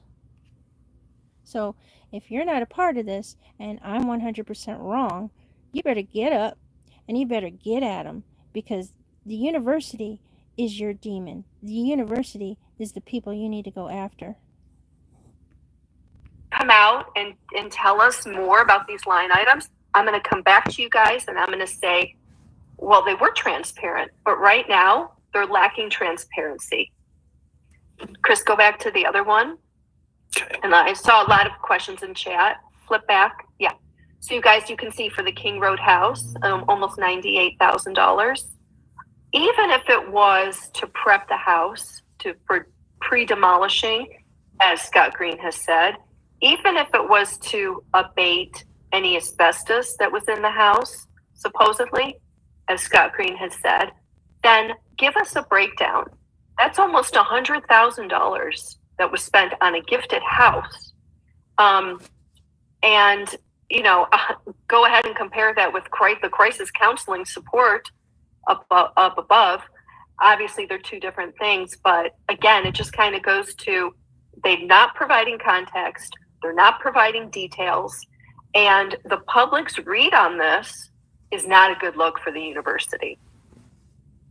Yeah, I mean, it looks like, a couple of the comments I've seen, the shell game going on here under the guise of the loss of life for these 4 children, or these 4 college students. And I think for me, what's interesting is the fact that they probably all know what they're doing. There's a conscious collective thought process going on here at the university. They have tried to control the narrative from day one about the impact that this would have had on their budget. In fact, he writes about it, that they were actually almost in the negative. And they were just... Oh, wait. Didn't we just got the motive. Let me rewind this, guys. We got the motive for the murder right here. It is 100% the motive. They were going broke. They needed money. They knew exactly what to do in order to create this, in order to get this. They've done this before. When, I don't know, but this has been done before. Maybe multiple times. Maybe they even been collecting because of suicides and accidental deaths, or strange things happen with hazing, or this has been done before. This isn't their first rodeo. This is why they have the power that they have, especially over our police department. Idaho Police Department, who should have received these funds and should have been able to create their own budget. Are you joking me? They could have did all this. Why is the university doing this? Hit that like button. You wanted the motive. It's right here. Yeah, here's the motive. Motive to murder. Get some cash. I don't know what they're gonna do with this cash. I don't know what look how much money is here compared to what they really spent. Where'd it go? Where's the auditor? Somebody needs to audit these people. Get them, get them, get them. Okay? And then to spend all this time, and I'm telling you that they went to school together. They're all mostly related in some way. If they're not related by family, they're related because they grew up together. Okay? This is a crazy thing to go through. When you go to small towns, they're small towns for a reason. They're a family. And there's usually probably maybe two types of families. There's 3 types of families there. But they control their own turfs. They control everything. They are the boss. And then when you add the officers and anything else that they need for, you know, I guess protection purposes and law, you know, making sure they push the law, they work for them. I don't even know how to explain it. I just don't. I don't. Coming out of that when the 4 students were killed. And all of a sudden, they are not under the gag order. Okay, but the judge is from U of I. The prosecution's from U of I. The defense is from U of I. And everybody comes up with the same conclusion. Everybody else has got to shut up, but the university. And what does the university start? Oh, before we go on, didn't he just said everybody's from the U of I? What? What? So, like, all this time I'm saying they're all related, you know, they're all inbreds. No, I'm just a conspiracy theorist. Hit that like button. Yeah, thank you. You know I deserve it. I deserve more. Come on now. Here we go. Oh, yeah, and again, wait, hold on, because I want to make sure I'm thanking. Man, what channel is this? You have to forgive me. Okay, here we go. This is the interview room. I know I used a majority of the materials, but it's because the materials were so important. Thank you so much again to the interview room. I'm going to just continue saying that. Disclosure, hey, this is for educational purposes, my opinion only. Even if I do have the facts, I'm still sitting there saying it's my opinion only, so I don't get myself sued. Okay. Thank you so much for your content, all your hard work putting this together, and allowing me to comment to it. Sorry, I was getting ready to choke on dry throat. Okay, and again, if this is unpleasing to you, sir, please reach out to me, okay, and I will create my own. I'll do some screenshots, and I will take this down, but please don't copyright me. There's no reason to do that. Just reach out to me. I do not mind taking it down. Okay, thank you.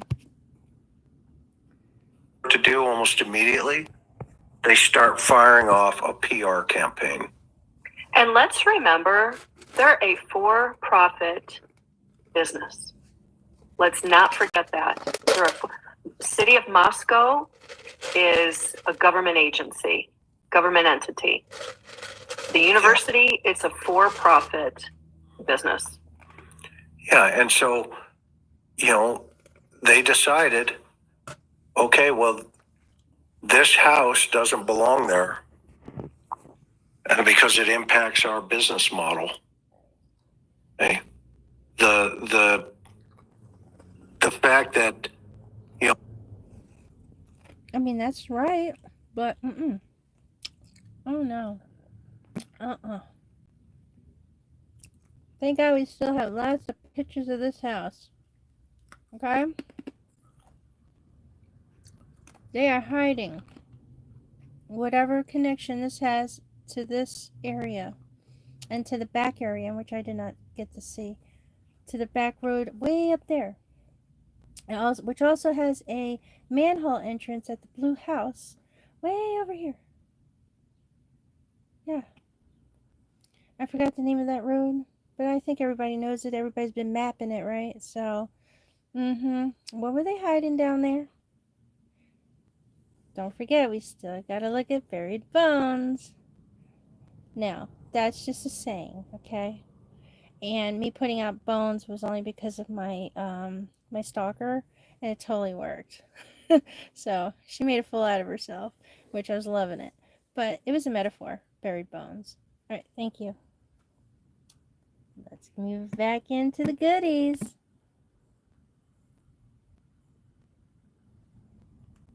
Now, we talk about DNA and we talk about those types of things. And I've said this, for quite. All right, before we go on with our DNA stuff, I want you guys to see something. Okay, Wookie Wookie. Wookie Woo. Now, either A, this window is in the kitchen, or I think it's a kitchen. But one thing I know for sure is that, for sure. Hold on. See this right here? The person did not enter the house through the sliding door and maybe have exited, but definitely entered through the window.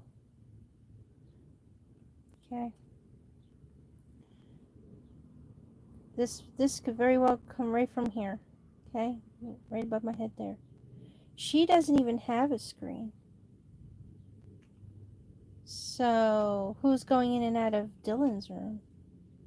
So, and I was thinking too, because I don't have the proper specs of this house, if this was a bathroom window, or is it a kitchen window? See, I don't have the proper specs, but I'm going to get it.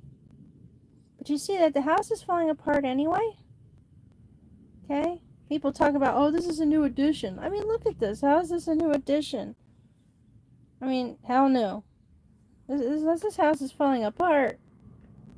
There's so many violations, fire violations to this damn thing. Alright. That's all I gotta say. Hold up. Hit that like button, you know I deserve it. Should have like 50 right here, okay? Let's get back to the brass taxes. As I'm telling you, this channel is discussing everything I've been talking about for a whole year. Yes, I was giving it to you in pieces and pieces, and a little here, a little there, educating you with certain things. Sometimes my screen was really, really tiny, and sometimes it was... I was trying. I was learning, okay? I never been a YouTuber in my life, and so I never knew how to run a channel. But I'm growing. I'm making it. And I have already showed you every single thing that has been talked about here, except for the money. Where she's showing the budget list. I did show you, the deed. I mean, everybody has talked about the deed to the house, how it was changing, who the owners are, who the co-owners are, who the private owner is. Private owner. Yeah. So the guy that you guys think is the owner of the house, he's really not. But he's put down as if he is the owner. He isn't. He just runs the LLC of the house. The real owner of the house. You'll be really surprised when you find out. But for now, I'm not going to say too much. I already did. If you rewind back, I gave you the answer. So if you catch it, good. If you don't, just wait for the receipts. Because somebody's going to bring it if I don't. Either I will or somebody will find it. So, okay, here we go. Some time, everybody, and we've got to be really careful that the defense is going to go on the attack, and they have been on the attack of this DNA. And if we remember, just recently in Colorado, a lab technician from the Colorado Bureau of Investigations was just hammered because she admitted she had been doctoring DNA results. And that made national news. And it went all, and now they're going back over hundreds of murders she was involved in. This is... I said a whoops. Yeah. And that's why they aren't using the DNA. That's the real truth, man. Right there. All because of the fact that it was admitted that there was some doctrine, that they need funds. They need to say, hey, this works. Who's going to continue paying? Who's going to contribute and help this company grow if they can't make it work? Even if they got to lie, that's what they do until they actually get it to work. Now, we've seen this in movies, okay, where they're trying to get funding for, some projects that they're doing or science that they're doing, and they lie about the project, and it doesn't work, it's dangerous, and it's not fully ready, but they lie just so they can continue getting the funds. If they don't lose the funds, they don't get shut down and lose everything. There it is. That is the truth on why they don't want to use the DNA. Or whatever led to this DNA thing, they want to throw it out. The prosecution don't want to use it, but however they did in order to get that the jury thing, the indictment. They used every single thing they said they did not want to use in the courts to get the indictment, which is really weird. Hit that like button. Why I say, don't ever underestimate what can happen when you don't have all of the pieces of the puzzle, like the house. Okay?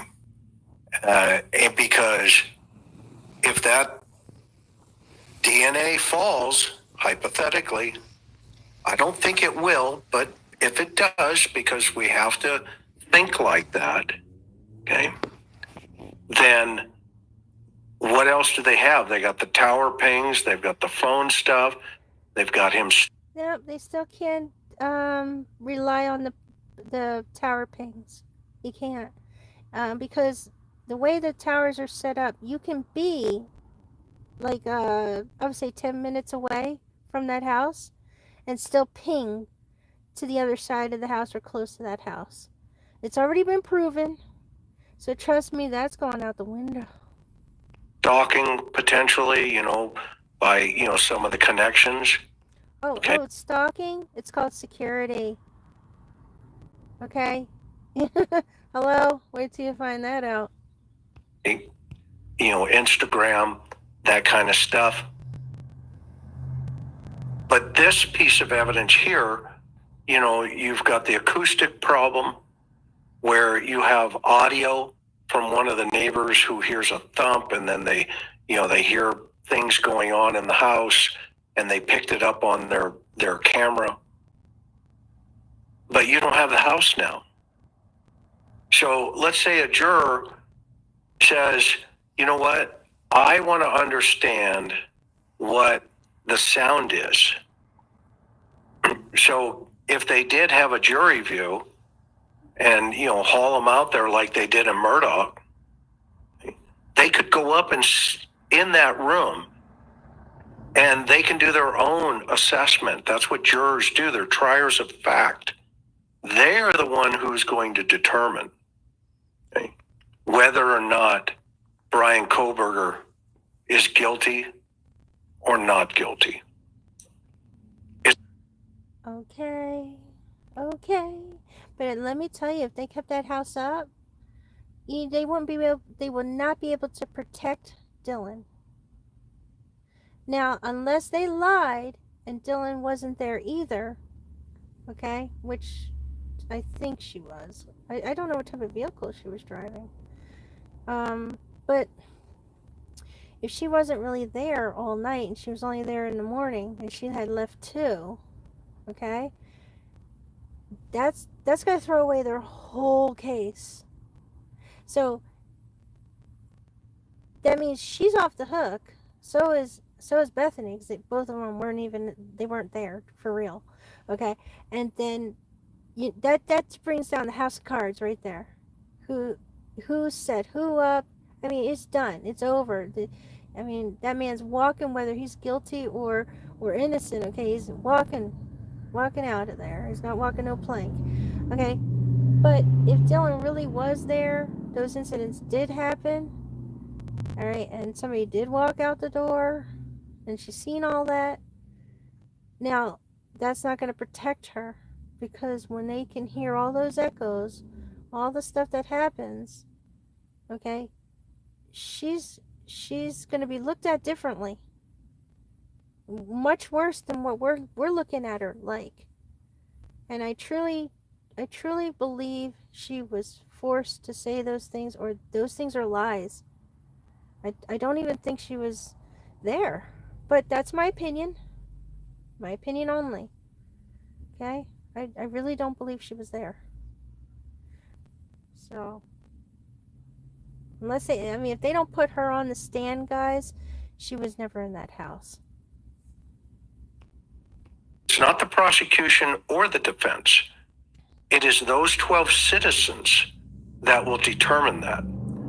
And all the defense needs is one juror, one. Okay? And it's a hung jury, just one.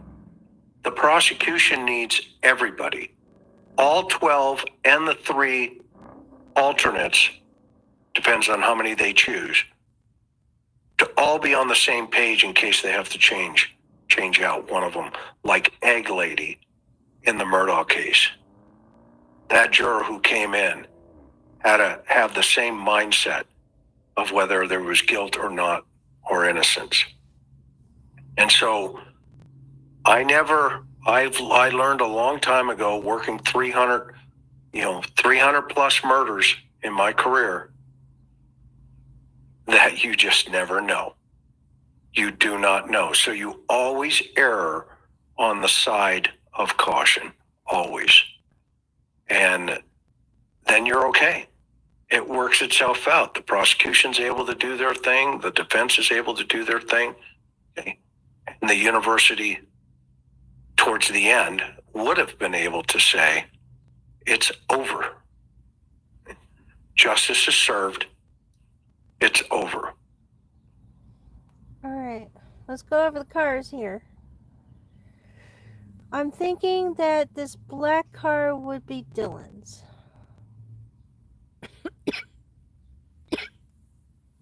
Because that looks like I could be wrong though, like a Jeep type, car, even though it's not a Jeep, So then this one, the silver one, or unless this is the Range Rover. So I was thinking the silver one's the Range Rover. Oh, could it be this black one being the Range Rover? Hit that like button, because I don't know. So we have 1, 2, 3, 4, 5 cars in here, right? And there's supposed to be, how many females? We got Bethany, Dylan, we have Keely, Maddie, and what do you call it? So there's 5 cars. All their cars are here, but that doesn't mean they were here through the night. It just means they were here during the day.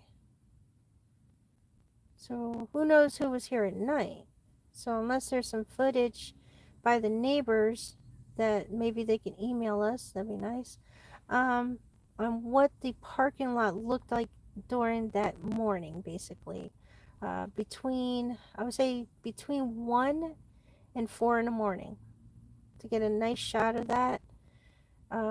Different sequence shots if they had it, and then we would know if Dylan's vehicle was there, or because like I said, this could be any one of the other students' vehicles that parked here, came here to see what was going on, parked on the side of the roads. It still doesn't, we don't know whose car goes with who. And then the families get to stand up and give their victim impact statement and cut loose. So, what are you thinking, Karen? Any thoughts? A few. I think all of these are troubling. I think the delay in the trial of setting the date, a lot of people feel that Obviously, your heart goes out to the victims' families. But what concerns me is the longer of the wait, the more the idea that the university had, I think, could possibly take over. The university said they put it under the guise of, we want this community to heal. That's the reason we need to get rid of and demolish the house. You know, I do have concerns now that the house is gone, the longer we wait for trial. Again, the memories of the witnesses, and, you know, the surviving roommates. That's a huge concern. The longer we wait, you know, the tougher it is for everybody. No, there's no outcome that is positive the longer we wait. And again, if it was just the delay of a trial, but we still had the house where jurors could view the crime scene, okay. But a lot of this is concerning. And even if you kind of set the University of Idaho aside, I think they've done actually a really good job of controlling the narrative. I really do. That they set out to do that from the jump. You saw that in press releases with their team of you know, their media relations team that they had in place. Yep. Don't forget, I was showing you that. Okay, she's letting you know this is a mature woman, and everybody calls me a conspiracy theorist. It blocks me from their channel. I am such a bad person. But here you go. Hopefully one day I can have her on my panel and I can ask her some questions. Maybe she can help me out with some of the stuff that I have. But I definitely would like to talk to this woman privately first, because I still got to sort through some of the things that I do have. I do, however, still would like to discuss things with the Kim, the WSU mom, to go over a few things with her privately. I have some stuff I still need to kind of verify if I'm seeing it right. That's about it. Okay, and I don't want to just give it to you because I get all gun-ho on something like I did with that one video of the car driving by. That was pretty interesting, right? But I still feel somebody colored it. I feel whoever controlled that particular video, they colored that vehicle so we wouldn't see that it's, it was the white vehicle they've been looking for. And then the way it came out on the side, the vehicle did not look the same. It looked smaller. It's like a lime green. And I gotta tell you, it was different. So you gotta watch that video when I was like, oh, forget it, I give up, But things did not add up. And I think somebody was controlling that. So getting the original on that and whoever did that video specifically would be good to know. All right, let me finish this off because she's already telling you everything I've been telling you for a year. And she did it in one segment. Everything I've been telling you for a whole year. I don't think it's good for the victims' families. I think it was all in favor of the university. And, but, we, thank goodness we've got a jury system and a criminal justice system. But a lot of people are worried. A lot of people watching this trial watching the events leading up to this. Well, I don't feel that the jury system that they have right now is at all going to be fair. Again, I'm going to relay this. It's a small town and every one of these mother effers are related.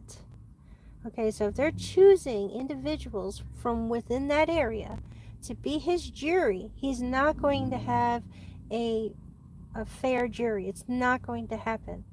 They're going to be on the side of their families and protect their families and friends. That's where it's going to be. They're going to protect their position within that community. So they're not trying to go against their position. So let me tell you this: if the jury sides with Brian in any way, they will remember who was in that jury, and they will not be living a normal life that they have been living that whole time in Idaho. They're gonna have to move. You don't think that they won't be targeted or like tortured in some manner, okay, making their life miserable, making their life hard, coming up with weird rules on maybe where their house is, where their shed is, making them spend money to move things. I'm telling you, it will happen. So the jury is never going to take Brian Kohberger's side. Even if he's innocent, they're never going to. Because they'll be in a situation where they'll send somebody to their property, even though none of the rules exist like this. They'll create it. And they'll say, oh, I'm sorry, but your shed is over by blank inches. You have to move it over. And maybe that shed is built a certain way where you have to tear down that shed in order to move it over. Okay? And maybe it's not that easy to move. They'll choose something that they will have to move. Okay? They'll come in with other reasons. They'll come up with all kinds of stuff to make their life miserable. They'll have a tougher time going to their churches, their communities, how people will look at them, talk to them. I'm telling you, when Taylor is asking for a change of venue is very important. It's probably the most important thing. Like, I didn't think so before. I really didn't. But it's the most important thing to happen, because if we want a real jury, it doesn't matter if they heard anything on the outside skirts or if they know anything about the case. That part doesn't matter. What the problem is they're freaking related. They're all related, and they're too close. The community is too small, okay, to allow them to continue living the life that they're used to living if they're going to go against them. I don't know if any of you guys understand what I'm saying, but hit that like button if you do understand.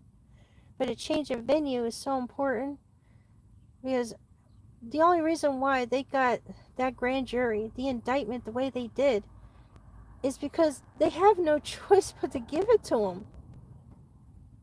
They put that shit together fast, didn't they? Oh, while they're going over there to talk to Bethany and see what Bethany knows. Oh, they were all hooking it up. Oh, we're doing the grand jury. Oh, we're doing the indictment right away. Where did the grand jury come from? When did she get to interview with the prosecution on the grand jury? They did all this behind her back. That's how scared they were. They were that scared. Now, what bothers me is if the prosecution starts losing their, a little bit here, where their stuff is falling apart, are they going to start going after the survivors? I mean, is Bethany going to be, Bethany and Dylan, are they going to be the next victims of something? I mean, because they got to shut people up. And like I said, with Brian Kohberger, if he was involved in the informant thing and security, and he's involved in some way with these people, and he's getting ready to, he's got all the proof he needs.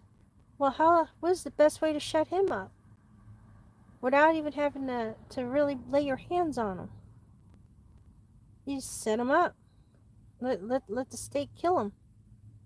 So, just sit there and enjoy it. Grab your popcorn and start writing books. Get rich.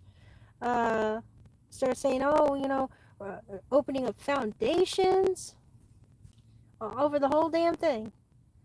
And I'm telling you, there's nothing but corruption, straight up and down corruption. And who's running it? Who leads it? Who's the boss? The university. Following the case, like us, we are very concerned. Again, who knows when the judge is going to actually set the trial date. And then we have to wait for that as well. Of course, as a journalist, I'm most concerned about this gag order that's very broad. And I just don't see how this favors the victims' families. And at the end of the day, isn't the criminal justice system about serving up justice for the victims? Now you know why, one of the many reasons I married this young lady. And, Oh, I didn't even know. I just knew that he was. Oh, that's so cute. Okay, this is a beautiful couple. My bad. I didn't even know. I thought he was flirting away. Oh, that's precious. All right, that's precious. I pray for something like this in the future. Wow, precious. not only is she brilliant, but she's got a heart of gold. And we, like everybody in our chat at the interview room here, we are victim centered. We try, I'm sure I make mistakes. I can't say that for my sweetheart, but I'm sure I've made some. But in this case, I think we've been right on. And somebody asked about the glove. We don't know what the outcome of that glove is. We know that they collected it right when Karen and I were both standing there. I mean, we saw it, right behind that trash can. But it was one of those things, again, where you just go, and I'll give you even a simple example. Let me share this here for a second. I want to see what page that is, 105. Yeah. Okay, so even if we just look at this, right? Homicide 101.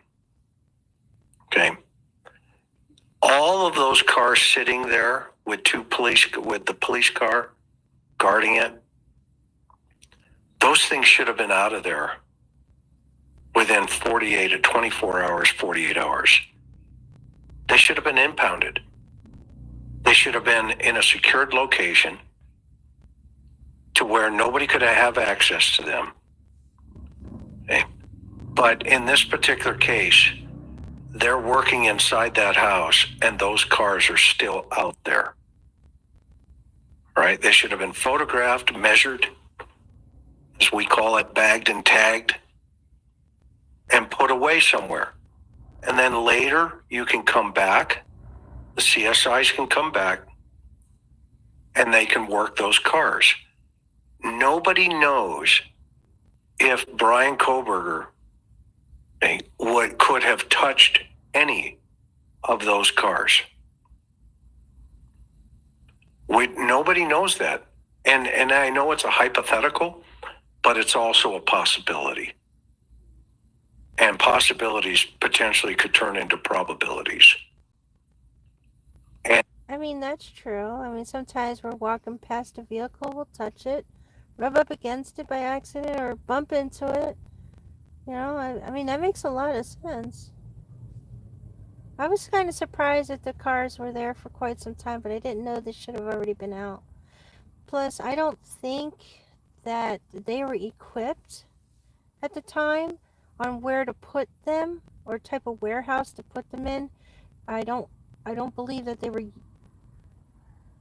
they were actually prepared for this specifically. I don't, they didn't go through something like this before specifically, where there's more than 2 dead. Okay, so, and this is 4 individuals gone, 2 survivors. They can't even drive their own vehicles around. They have to leave their vehicle. They have to vacate their own vehicle. They can't. So they're impounding all 5 vehicles. And if any of these are other people's, like very well could have been Chapin's car, and not Dylan's, and probably Dylan's not even over there, or Bethany's car is probably not even in here.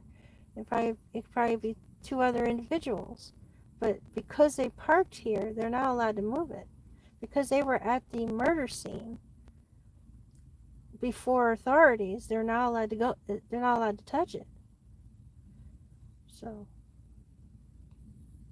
And so these are the kind of things that I saw in the very beginning of this thing.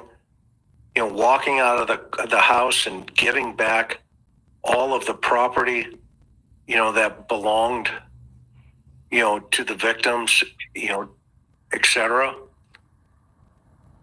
That's always great until you are on the stand and the defense attorney says, so what was in this box? I want to show you this photograph. What exactly was in this box that you gave away? Well, I don't know. I don't know, you know, answer, right? Was it possible there could be some exculpatory evidence that would clear my client in that box, do you think? I don't know. And you see, you get enough of those and you just keep going, right? We could pound this thing, okay? And if that's the case, and if this was a processed crime scene by then, internally, well, externally is the crime scene as well. And those cars should have been out of there, lickety split. Okay? Because we now know, well, at least there's evidence, that the suspect came in through the back. That means he was outdoors. That means he was outside. His car was parked in the front. Did he pass those cars? Did he touch the windows and look in? Did he touch the windows in the front and look in? We see them in the back throwing red wop, which is powder backwards, okay, on the windows. Could he have touched one of these vehicles? Well, you know what? It snowed. You can see the snow all over the white car. That's not good. It's never good because the weather can disintegrate things, DNA, fingerprints, etc. So, Oh, and that's a proven fact. Ice will get rid of any stain. So if you have a stain issue, you drop some blood on your shirt, all you do is use ice and that'll disappear. So yeah, ice will kill any DNA, any blood, it'll kill anything. You don't even need bleach. You just get yourself a whole bag of ice. Yeah, if you don't believe me, give it a try. these are the kind of things that should have been resolved quickly through a decision-making process. But unfortunately, they assigned an investigator with zero experience Okay. in a home.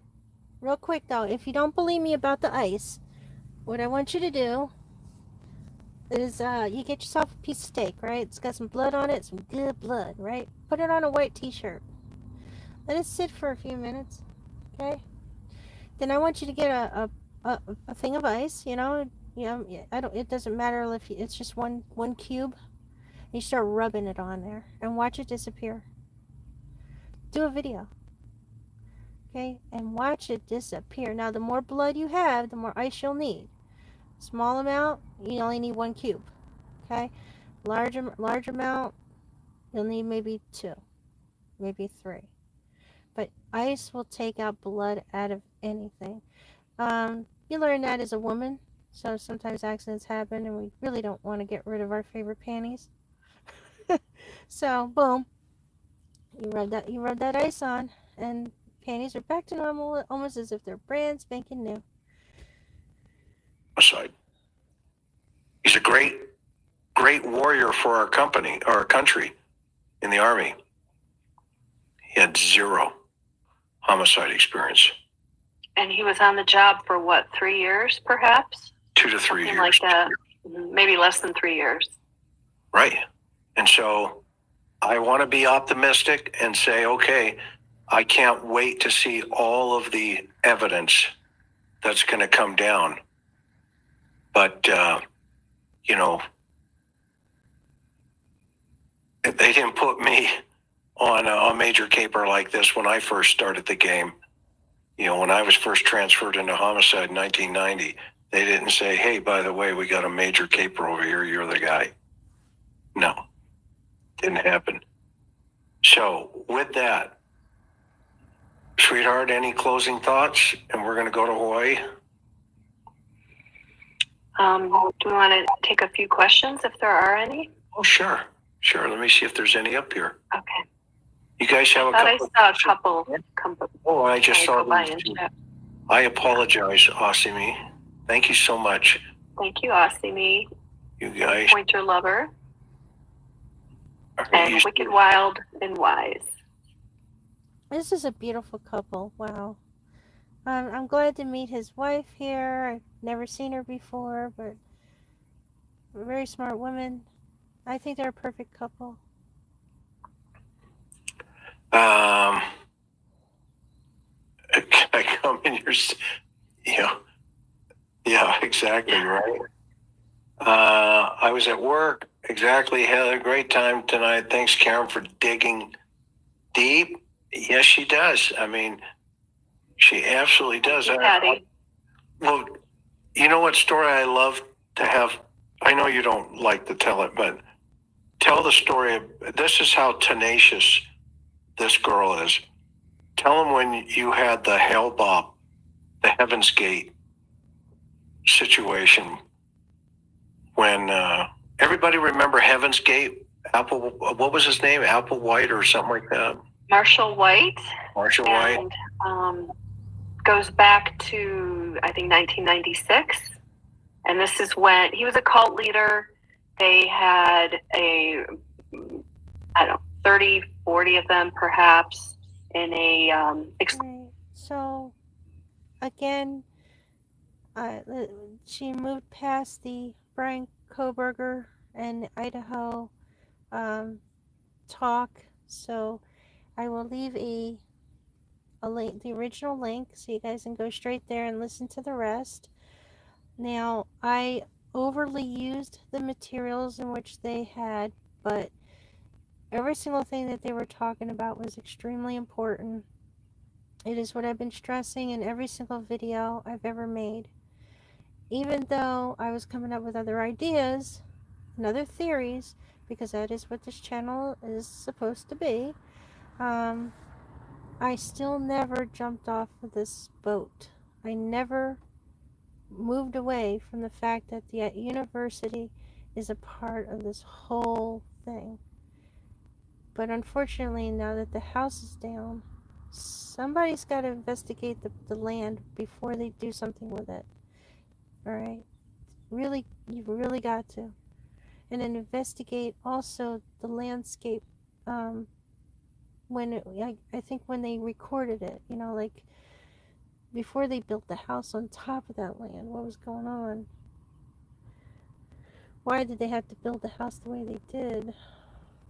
We have to go very, very far back. Now, they're going to have to start allowing us to walk on the land before they touch it, before they mess with it, before they continue taking the rest of that mound down. I know what was under the house may not have anything to do with what happened to them. The perp never used the basement. Okay, we know this. Never used the tunnel system. That perp was outside, came in through a window, did everything like a normal robber would do. Somebody that was robbing a house or breaking into a house. But why? Why were they sent there? Why that house, no other? As close as they are to the other party houses, there's about 3 of them. Why risk any one of those 3 to come to their aid or to catch? I mean, this person could literally get messed up if the houses next door came over. Okay? Why didn't anybody from next door come over? It's impossible it was that quiet. But there's definitely something else that the university doesn't want anybody to know about. And I truly feel that there was cameras in that house. Maybe there may be in other houses too, who knows? And every room is being watched, even if they don't know they were being watched. And I truly believe that most of it was being sold. Maybe also things were running through the house and being stored in a way that they didn't, that the people that were upstairs all the time, our characters that were upstairs are just lookouts, probably didn't know nothing about these hiding areas, but they're lookouts. They're there to watch that house. They're there for a reason, not just a party. But now that house is down, so a lot of proof is gone. And I believe that they want an even playing field. They cannot win if that house stayed up. They would actually lose. Their case, their theory on how they think one man did it, it would be gone. But again, thank you for watching. Everything I said was my opinion only. Even if I think that they're facts, even if you guys find proof that what I was saying is facts, or these individuals were putting out facts, you know what I'm saying? But, and again, wanted to make sure I brought it to your attention. If you missed anything, you need to go back into my videos so that you can see that I have been talking to you about this long before anybody even thought. Okay, let's look at the date. This is only 3 days ago. They have a very high, subscriber list. But it took them 3 days ago. Maybe, of course, for her to do her research and everything may have took a couple months. But they couldn't have done this a year ago like I did. They couldn't come up with any of this any sooner. And it's just now they're thinking about it. Where somebody like me, who has been put down, picked on, bullied, lost my channel 3 times over stupid stuff, but kind of being shut up, for it to be okay now, for the same thing I've been telling you to come out, it is bothersome. But however, I do love this channel. I have no conspiracy about this channel. I apologize if it sounded like I did. This channel I love watching all the time and I appreciate it. And thank you for watching. And again, these guys are true, and I mean true, crime community channel. Okay, they're real. So, thanks for watching.